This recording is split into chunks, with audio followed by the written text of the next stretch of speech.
Hello and welcome. Today we will be studying about history of animal breeding. अगर हमें animal breeding की history जाननी है तो सबसे पहले हमें बेसिक्स पता होने चाहिए कि एनिमल ब्रीडिंग आखिर होता क्या है। उसके बाद हम एनिमल ब्रीडिंग की हिस्ट्री पे जाएंगे जो कि काफ़ी इंटरेस्टिंग है।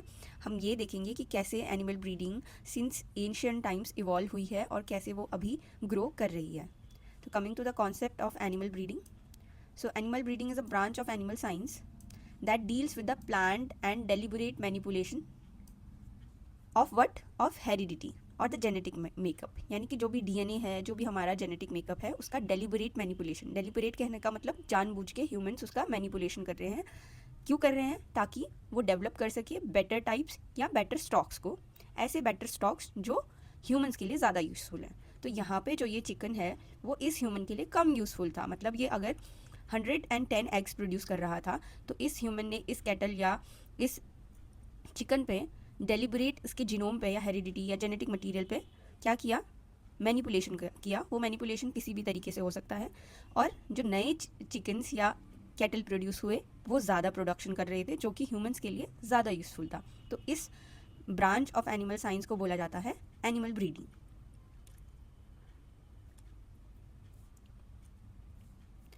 अगर हम हिस्ट्री ऑफ एनिमल ब्रीडिंग की बात करें तो पहले जब शुरुआत हुई तो एनिमल ब्रीडिंग एक आर्ट की तरह डेवलप हुई। मतलब उसमें ज़्यादा कोई साइंस नहीं लगता था एंड लोग अपनी because they were curious and they wanted to do things that they loved, तो उसलिए उन्होंने इसको डेवलप करा। तो पहले लोग क्या करते थे? ट्रायल एंड एरर करते थे। मतलब जो भी उन्हें लगे कि ये दोनों एनिमल्स उनके लिए बेटर प्रोजेनी प्रोड्यूस करेंगे तो उनकी मीटिंग करा देते थे और प्रोजेनी को देखते थे कि क्या प्रोजेनी बेटर आई या नहीं। अगर उन्हें ऐसा लगता था कि प्रोजेनी बेटर है तो वो उस चीज़ को करते थे, अदरवाइज उसे एरर मान के फिर से दूसरे ट्रायल पर मूव कर जाते थे। तो पहले ज़माने में जब एनिमल ब्रीडिंग शुरू हुआ था तो ब्रीडिंग फॉर टाइप होता था। टाइप कहने का मतलब है जब हम एनिमल के एक्सटर्नल फीचर्स को देखेंगे, जैसे कि एनिमल का हेड का शेप, बॉडी का स्ट्रक्चर या कलर, और उसके बेसिस पर हम डिसाइड करेंगे कि एनिमल को हमें ख़रीदना है, सेलेक्ट करना है या नहीं करना है फॉर द ब्रीडिंग पर्पसेस। तो early animal breeding was an art and it was based on breeding for type. अब आते हैं हम एनिमल ब्रीडिंग की हिस्ट्री पर। तो एनिमल ब्रीडिंग की एक लॉन्ग एंड इंटरेस्टिंग हिस्ट्री रही है, जहाँ पर ह्यूमंस क्या करते थे? एनिमल्स को सेलेक्ट करते थे। जब एनिमल्स ह्यूमंस का जैसे जैसे हमने डोमेस्टिकेशन में पढ़ा कि जैसे जैसे ह्यूमंस इवॉल्व हुए वैसे वैसे उन्होंने एनिमल्स को डोमेस्टिकेट करना शुरू करा, और ह्यूमन के इवोल्यूशन के साथ साथ एनिमल्स का भी इवोल्यूशन हुआ। तो ह्यूमंस ने एनिमल्स को सेलेक्ट करा फॉर रिप्रोडक्शन। अब इन्होंने कैसे एनिमल्स धीरे धीरे प्रोड्यूस करे? ऐसे एनिमल्स जिनके पास बेटर स्ट्रेंथ थी, जो ज़्यादा यूज़फुल थे, या जिनके पास ज़्यादा प्रोडक्टिविटी थी। अल्टीमेटली ये जो एनिमल्स इन्होंने प्रोड्यूस करे वो ज़्यादा यूज़फुल थे फॉर द प्रेजेंट ह्यूमंस। तो एंशियंट टाइम्स की बात करें अराउंड 500 AD, जहाँ जिस टाइम पे जो रोमन एम्पायर था वो बहुत पीक पे चला था। मतलब रोमन एम्पायर काफ़ी फेमस था उस टाइम पे। तो इस टाइम पे सबसे ज़्यादा animal breeding in ancient times grow हुआ, क्योंकि उनके पास काफ़ी बड़ा एम्पायर था। उसे फीड करने के लिए उन्हें बहुत ज़्यादा एनिमल प्रोडक्ट्स की भी ज़रूरत पड़ती थी, जैसे कि मीट, मिल्क वगैरह। तो वो उसी तरीके से अपने एनिमल्स की प्रोडक्टिविटी बढ़ाने के लिए ब्रीडिंग में भी काम करते थे। तो इन्होंने लर्न किया कि कैसे वो बेटर एनिमल्स को सेलेक्ट करे for work, meat and milk. उसके बाद जैसे जैसे जैसे फॉल ऑफ रोमन एम्पायर हुआ, रोमन एम्पायर गिर गया, तो उसके बाद एक बहुत लॉन्ग पीरियड ऑफ डिक्लाइन आया। क्योंकि आपको पता है कि कभी भी ब्रीडिंग होती है या कोई भी साइंस के एडवेंचर के लिए मनी बहुत ज़रूरी है। अगर मनी नहीं होगी तो चीज़ें ग्रो नहीं कर पाएंगी। तो जब रोमन एम्पायर, जो कि बहुत ही वास्ट एम्पायर था, उसका फॉल हुआ तो वो डार्क पीरियड आया एनिमल ब्रीडिंग में, नियरली फॉर 1000 ईयर्स। और इस टाइम पे जो एनिमल ब्रीडिंग था वो स्टेगनेंट हो गया, कोई भी साइंटिफिक प्रोग्रेस इस पीरियड में नहीं हुई। अब इसके बाद जब रोमन एम्पायर के बाद जो मॉडर्न एनिमल ब्रीडिंग हुई वो अराउंड 1700 AD शुरू हुई फ्रॉम दिस ब्रिटिश रॉयल्टी। ठीक है, तो ब्रिटिश रॉयल्टी क्या करते थे? बहुत सारे इनके पास हॉर्सेस हुआ करते थे, और साथ ही साथ में they were very fascinated about horses. तो ये ब्रीडिंग कराते थे basically, particularly for race horses, क्योंकि रेसिंग के गेम्स होते थे वहाँ पे। ठीक है, तो ये हॉर्सेस की ब्रीडिंग को पर्टिकुलरली इंकरेज करते थे और उसके लिए मनी भी इन्वेस्ट करते थे, क्योंकि जो भी ये रेसेस वगैरह विन करते थे उन घोड़ों को पे ये बहुत ज़्यादा प्राइजेस वगैरह रखते थे। तो जो नोबल्स थे जैसे ड्यूक्स, उनका भी काफ़ी रोल है, क्योंकि ये क्या करते थे? हॉलैंड वगैरह से, हॉलैंड में काफ़ी अच्छा जंप प्लाज्म था, वहाँ से इम्पोर्ट करते थे जंप प्लाज्म को, फिर अपने लोकल एनिमल्स के साथ इनकी ब्रीडिंग करा के लोकल एनिमल्स को इम्प्रूव करते थे। जब मेन लैंड में ये चला हुआ था तो कंट्री साइड पे भी ग्रो हो रही थी इन इंग्लैंड। तो इन्होंने क्या करा था? कंट्री साइड में जो डच कैटल था वो लेके आए ये हेफर्डशायर रीजन में। इन्होंने क्या करा, इस डच कैटल को क्रॉस करा विद नेटिव कैटल, और इसमें से जो भी कैटल प्रोड्यूस हुई उनको सेलेक्ट करा बेस्ड ऑन देयर प्रोडक्शन। अब जब ये प्रोडक्शन के बेसिस पर उन कैटल्स को सेलेक्ट करते गए फॉर मेनी जनरेशन्स, तो एक बहुत अच्छी ब्रीड इन्होंने बनाई जिसका नाम है फेमस हेयरफोर्ड। हेयरफोर्ड नाम है इस ब्रीड का, आप सभी ने सुना होगा। तो यहाँ से शुरू हुआ था systematic selection and cross breeding का प्रोग्राम, जिसने अभी मॉडर्न लाइवस्टॉक ब्रीड्स को शेप किया है। इसी प्रोग्राम के बेसिस पर बहुत सारी ब्रीडिंग पॉलिसीज़ अभी भी वर्क करती है for the development of new breeds. अब जो हमें पता है एनिमल ब्रीडिंग में सबसे बड़ा लैंडमार्क कब आया था, जब एंटोन वॉन ल्यूवेनहॉक और उसके स्टूडेंट जो कि था जॉन हैम, उन्होंने सबसे पहले स्पर्म सेल्स को देखा था अंडर द माइक्रोस्कोप, है ना। उससे पहले गैमेट्स का ये जो हेरिडिटी के थे, अलग अलग थ्योरीज थी सबकी। तो सबसे पहले ल्यूवेनहॉक ने जब स्पर्म्स को फिजिकली देखा था माइक्रोस्कोप के अंदर, तो उसके बाद बेसिकली जो रिप्रोडक्शन का बेसिक्स है वो समझ आना लोगों को शुरू हुआ था। अब आते हैं रॉबर्ट बेकवेल पे। रॉबर्ट बेकवेल को फादर ऑफ एनिमल ब्रीडिंग भी कहा जाता है, क्योंकि इनका बहुत इंपॉर्टेंट रोल है एनिमल ब्रीडिंग की ग्रोथ पे। तो रॉबर्ट बेकवेल जो थे वो डिस्ले फार्म्स में काम करते थे, मतलब इनका एक फार्म था डिस्ले कंट्री साइड पे, और इन्होंने he was one of the first people जिन्होंने एनिमल ब्रीडिंग में साइंटिफिक थिंकिंग को अप्लाई करा, मतलब साइंस को यूज़ करा। अभी तक हमने पढ़ा था कि trial and error, breeding for type use हो रहा था, तो सबसे पहले साइंस इन्होंने इनकॉर्पोरेट की in the art of animal breeding. तो इन्होंने हॉर्सेस पे काम करा, शीप पे काम करा, कैटल पे भी काम किया। रॉबर्ट बेकवेल के फादर भी फार्मिंग में थे और वो बचपन से ही इस चीज़ को देखते आ रहे थे, तो उनका हमेशा से प्लान था कि वो सुपीरियर फार्म एनिमल्स को डेवलप करेंगे। तो वो कैसे करते थे, वो क्या करते थे, सबसे पहले वो वाइडली ट्रैवल करा अराउंड द वर्ल्ड। उन्होंने वाइडली ट्रैवल करा टू फाइंड सुपीरियर एनिमल्स। तो जहाँ जहाँ भी उन्हें सुपीरियर एनिमल्स मिलते थे उन्हें वो अपने हर्ड में इंक्लूड करते थे सबसे पहले तो। और जो भी वो ब्रीडिंग प्रैक्टिसेस करते थे पहले उन्हें एक्सपेरिमेंट से प्रूव करते थे। उनका मेन गोल था कि वो फार्म एनिमल्स को प्रोड्यूस करें। कैसे फार्म एनिमल्स, जो जिनकी बेटर एफिशिएंसी हो, whether when it comes to growth, production और परफॉर्मेंस। बेकवेल ने अपने बहुत सारे काम उन्होंने जो भी करे थे उनके थ्रू अपने ब्रीडिंग प्रिंसिपल्स भी दिए। तो बेकवेल के ब्रीडिंग प्रिंसिपल्स क्या कहते हैं, लाइक बिकेट्स लाइक, जैसा एनिमल होगा उसकी प्रोजेनी भी वैसी ही होगी। अगर ये एनिमल ज़्यादा प्रोड्यूसिंग होगा तो उसकी प्रोजेनी भी ज़्यादा प्रोड्यूसिंग होगी। इसका मतलब good animals tend to produce similar good offspring. ये किसका कहना है, रॉबर्ट बेकवेल का। और वो दूसरा कहते थे breed the best to the best. अगर ये बेस्ट शीप है तो इसकी जो मेट होनी चाहिए वो भी बेस्ट होनी चाहिए। यानी कि वो उनने सबसे पहले क्लोज ब्रीडिंग या इन ब्रीडिंग की भी थ्योरी को ओरिजिन यहीं से माना जाता है कि क्योंकि breed the best to the best कहने का मतलब क्या है, सिमिलर एनिमल्स की ब्रीडिंग होनी चाहिए। तीसरा वो कहते थे कि क्लियर गोल्स होने चाहिए ब्रीडिंग के। जब भी आप कोई ब्रीडिंग प्रोग्राम बना रहे हो तो सबसे पहले आपका गोल सेट होना चाहिए कि आप चाहते क्या हैं, कि कितने साल बाद आपको क्या ग्रोथ अपने प्रोग्राम की मदद से मिले।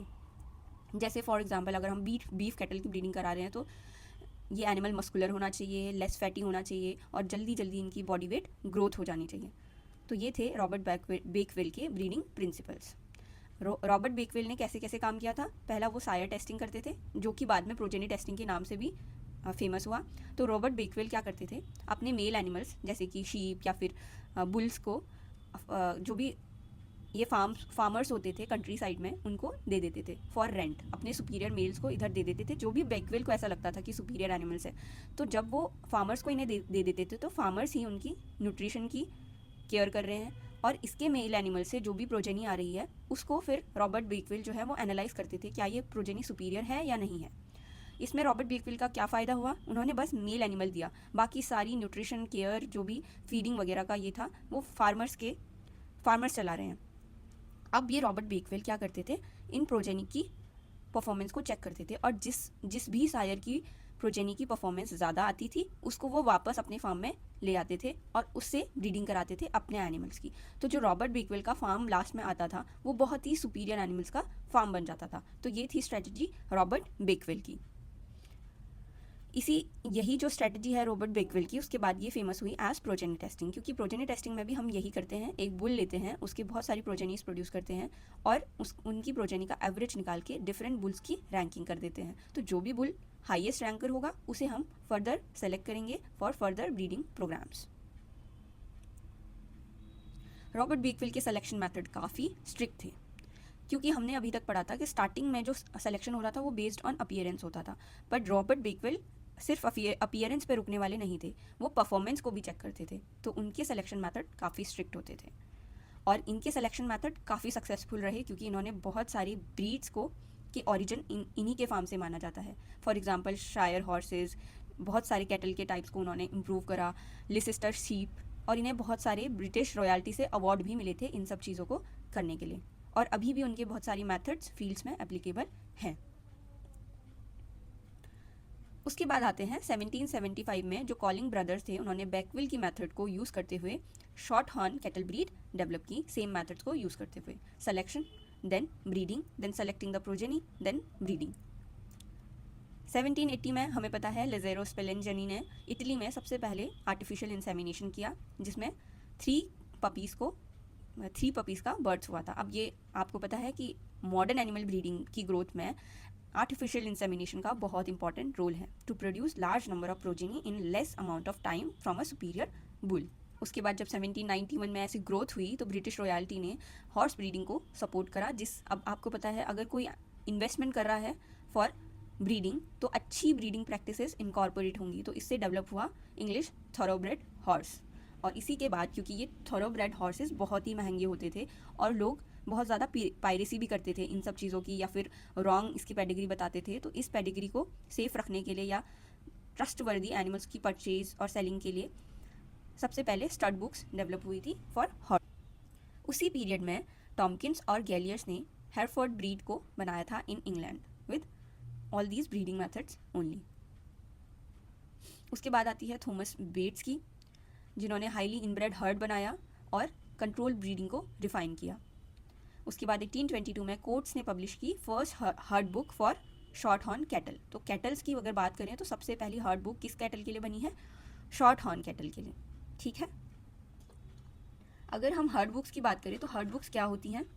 कुछ नहीं, एक ऐसी किताबें जैसी होती हैं या फिर कुछ भी रिकॉर्ड होता है जिसमें lineage of life stock record होता है। लीनिएज का मतलब पेडिग्री। अब इन हर्ड बुक्स का फंक्शन क्या होता है?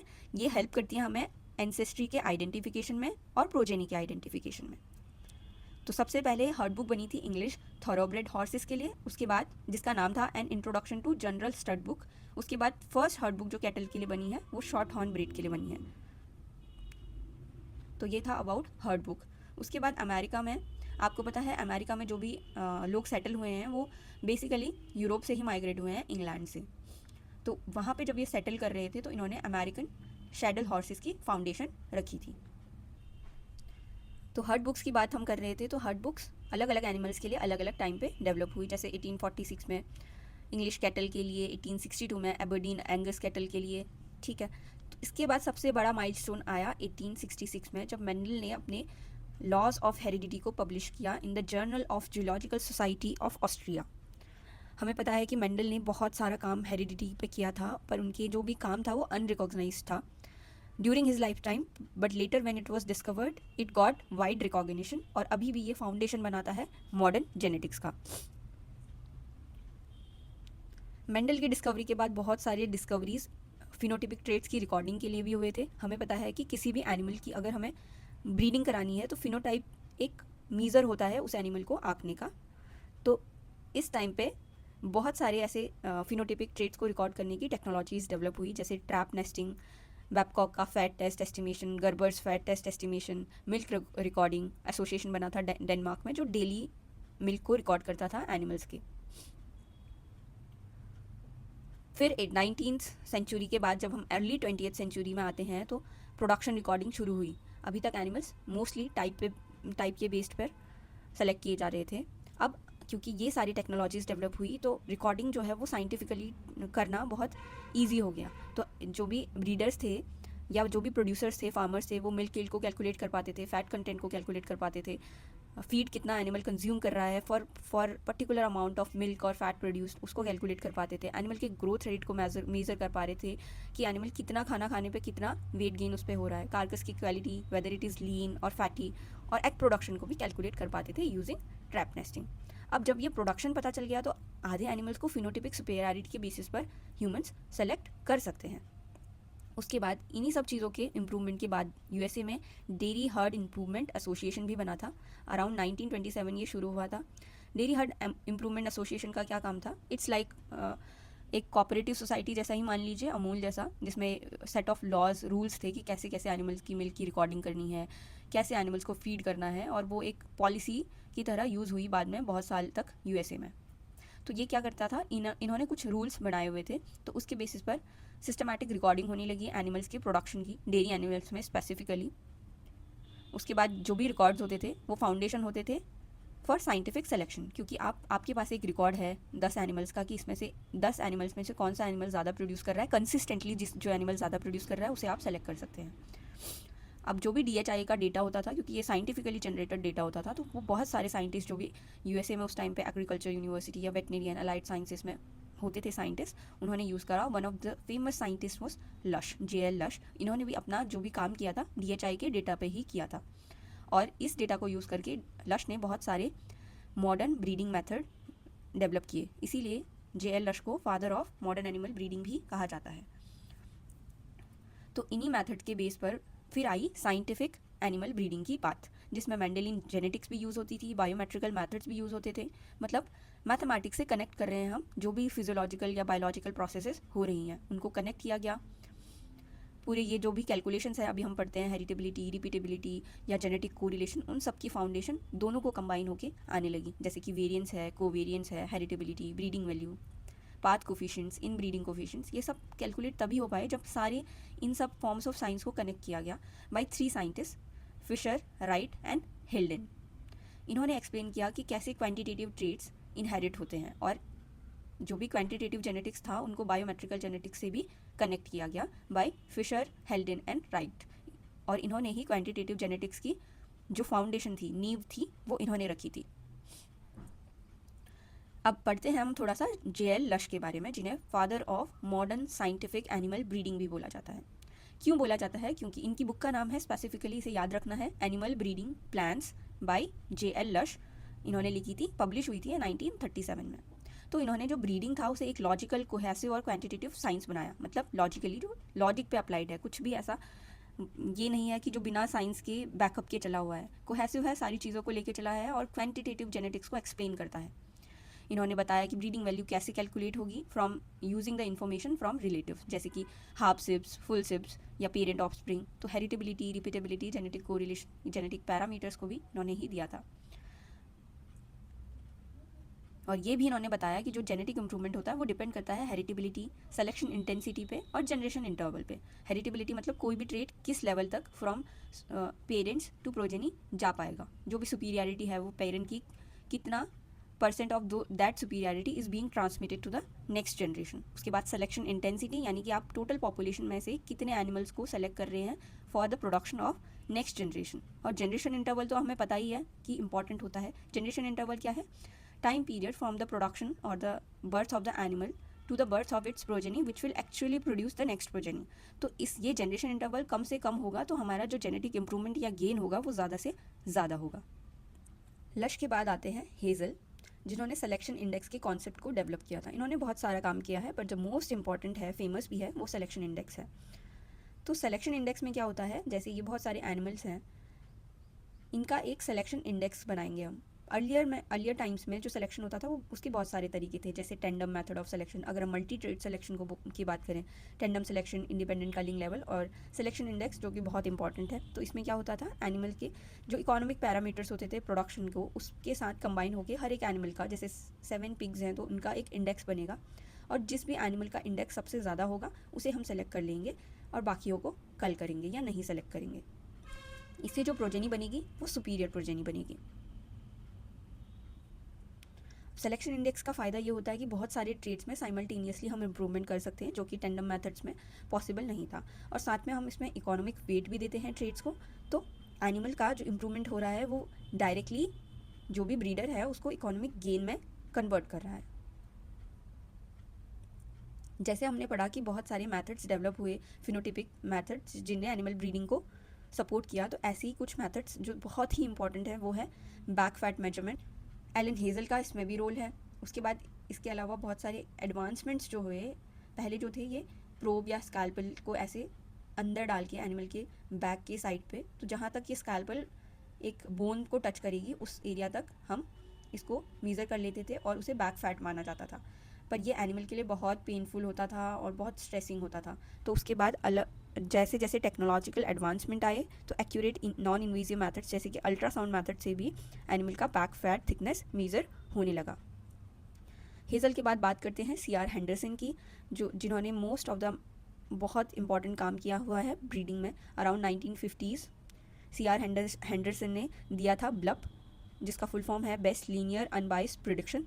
ये भी एक टाइप का सिलेक्शन इंडेक्स ही है, पर ये ज़्यादा एडवांस्ड है देन सिलेक्शन इंडेक्स, क्योंकि इसमें आप रैंडम और फिक्स्ड इफ़ेक्ट्स को एक ही साथ एक ही मॉडल में डाल के एनिमल्स को सेलेक्ट कर सकते हैं। तो इसीलिए ये ज़्यादा एडवांस्ड है देन सिलेक्शन इंडेक्स, और ये अब तक भी इसके जो भी मेथड्स हैं वो अब तक भी ब्रीडिंग में यूज़ होते हैं। ब्लब के बारे में डिटेल में हम बाद में पढ़ेंगे। तो ब्लब का मेथड किसने दिया था? हेंडरसन ने दिया था 1950s में। उसके बाद आते हैं डिकर्सन। जैसे JLS का बहुत ज़्यादा रोल है, वैसे ही डिकर्सन का भी एनिमल ब्रीडिंग में बहुत ज़्यादा रोल है। इन्होंने कॉन्सेप्ट्स दिए थे जैसे कि जेनेटिक गेन, जो कि R=H²S, रिस्पॉन्स टू सिलेक्शन भी बोलते हैं। अगर उसे पर जनरेशन इंटरवल से डिवाइड कर दिया जाए तो उसे जेनेटिक गेन कहते हैं। उसके बाद the concept of genetic slippage, यानी कि एनिमल में जितना हमने जेनेटिक गेन हमने एस्टिमेट किया था वो जेनेटिक गेन एक्चुअल में नहीं आ पाता है। तो ये एक्चुअल में जो जेनेटिक गेन लॉस हुआ है उस प्रोसेस को बोला जाता है जेनेटिक स्लीपेज, और ये कॉन्सेप्ट किसने दिया था? डिकर्सन ने। उसके बाद इन्होंने बायोलॉजिकल एफिशिएंसी का भी कॉन्सेप्ट दिया और ये बताया कि कैसे हम रिसोर्सेज के यूज़ को ऑप्टिमाइज़ कर सकते हैं। और साथ में इन्होंने दिए होल सिस्टम ब्रीडिंग प्रोग्राम्स, मतलब क्योंकि इन्होंने बायोलॉजिकल एफिशिएंसी को भी लिया है, जेनेटिक गेन को भी लिया है, जेनेटिक स्लीपेज को भी लिया है, तो कैसे पूरा सिस्टम के बेसिस पर हम ब्रीडिंग प्रोग्राम को डिज़ाइन करेंगे, ये डिकर्सन ने बताया था। उसके बाद आते हैं हम DS फाल्कोनर पे। इनकी एक फेमस बुक भी है जिसका नाम है इंट्रोडक्शन टू क्वांटिटेटिव जेनेटिक्स, जो कि रिवाइज की गई है बाय मैकेंजी या मैके। तो ये बुक भी काफ़ी इंपॉर्टेंट है, और ये बुक में बेसिकली इन्होंने जो भी काम किया था ड्यूरिंग हिज वर्क लाइफ वो सब का डिस्क्रिप्शन है। तो फाल्कोनर ने सिलेक्शन लिमिट्स के बारे में भी बताया। सिलेक्शन लिमिट्स क्या होती हैं? जैसे जैसे आप एनिमल्स को सेलेक्ट करते जा रहे हो, पहले तो मान लो 10 लीटर ऑफ मिल्क प्रोडक्शन है, तो धीरे धीरे बढ़ रहा है जैसे जैसे आप सिलेक्शन कर रहे हो 12, 13, 14, पर एक लेवल ऐसा आएगा, एक फिनोटिपिक लेवल ऐसा आएगा जहाँ पर जो भी ग्रोथ है वो कांस्टेंट हो जाएगी। जैसे 15 kg हम मान लेते हैं, उस 15 kg के बाद एनिमल का प्रोडक्शन बिल्कुल भी नहीं बढ़ेगा। तो ये फिनोटिपिक लेवल जिसके बाद जो जेनेटिक ग्रोथ है वो कांस्टेंट हो जाती है, उसे बोला जाता है सिलेक्शन लिमिट। तो ये सिलेक्शन लिमिट का कॉन्सेप्ट फाल्कोनर ने दिया था। इसके बाद इन्होंने जीन इंटरेक्शन के बारे में भी बताया, है ना। जीन इंटरेक्शन जैसे एपिस्टेसिस या फिर डोमिनेंस, अलग अलग टाइप की जीन इंटरेक्शंस हैं, उनके बारे में भी फाल्कोनर ने बताया था। उसके बाद इन्होंने इन्वायरमेंटल इफेक्ट्स के बारे में भी बताया कि कैसे कोई भी इन्वायरमेंट जीनोटाइप को अफेक्ट करता है, जिसकी वजह से फिनोटाइप में इफेक्ट आएगा।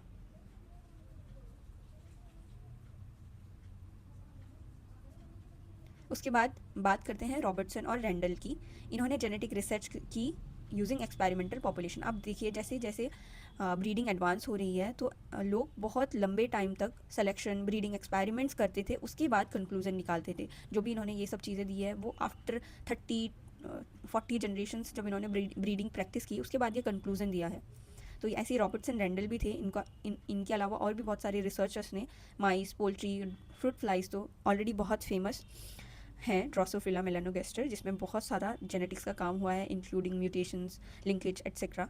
तो इन सब में इन्होंने काम करके बहुत सारे इंपॉर्टेंट कॉन्सेप्ट्स को दिया था जेनेटिक्स। तो ये था part 1 of animal breeding. Next session में हम पार्ट 2 में बाकी बची हुई जो भी ब्रीडिंग है इसके बाद और टिल द मॉडर्न टाइम्स, यानी कि अब तक हिस्ट्री ऑफ एनिमल ब्रीडिंग को कवर करेंगे। Thank you for a patient listening. See you in the next lecture.